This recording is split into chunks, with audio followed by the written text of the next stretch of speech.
అందరికీ నమస్కారం అండి. ఈ వీడియో షుగర్ బీపీ ఉన్న వాళ్ళ కోసం. ఈ షుగర్ బీపీ ఉన్న వాళ్ళలో చూపు విషయంలో అనేక మార్పులు చూస్తూ ఉంటారు. అందుకోసమే వీళ్ళకు 6 నెలలకు ఒకసారి ఐ చెకప్ చేయించుకోమని చెప్తూ ఉంటాం.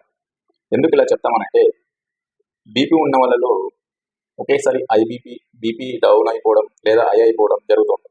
ఇలా అయినప్పుడు కంటిలో ఉన్న బ్లడ్ వెజల్స్, రక్తనాళాలు, బ్లడ్ని సరఫరా చేసేవి, అవి బ్లడ్ ప్రెషర్ ఎక్కువ అయ్యే కొద్దీ అవి కంటిలో చిన్న బ్లడ్ వెల్స్ కట్ అయిపోవడానికి ఛాన్స్ ఎక్కువ ఉంటుంది.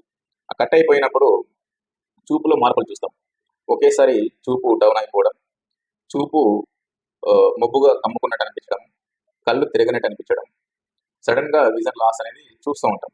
అలాగే ఐ పెయిన్, ఐ కొంచెం లాగేట అనిపించడం కూడా చూస్తూ ఉంటాం అన్నమాట. సో అందుకోసం ఇలాంటివి కనిపెట్టడం కోసం ముందుగా మనము రెగ్యులర్ ఐ చెకప్ చేయించుకోమని చెప్తాం. సేమ్ ప్రొసీజర్ షుగర్ ఉన్న వాళ్ళు కూడా ఇదే ప్రక్రియ జరుగుతుంది. గ్లూకోజ్ లెవెల్స్ పెరిగే కొద్దీ ఆ గ్లూకోజ్ ఎక్కువ అవుతే కంటిలో విజన్ అనేది, కంటి చూపు అనేది మార్పు చూస్తాం. కాబట్టి రెగ్యులర్ ఐ చెకప్ చేయించుకోమని చెప్తామండి. సో ఖచ్చితంగా 6 నెలలకు ఒకసారి షుగర్ బీపీ ఉన్న వాళ్ళు ఖచ్చితంగా ఐ చెకప్ చేయించుకోండి. Thank you.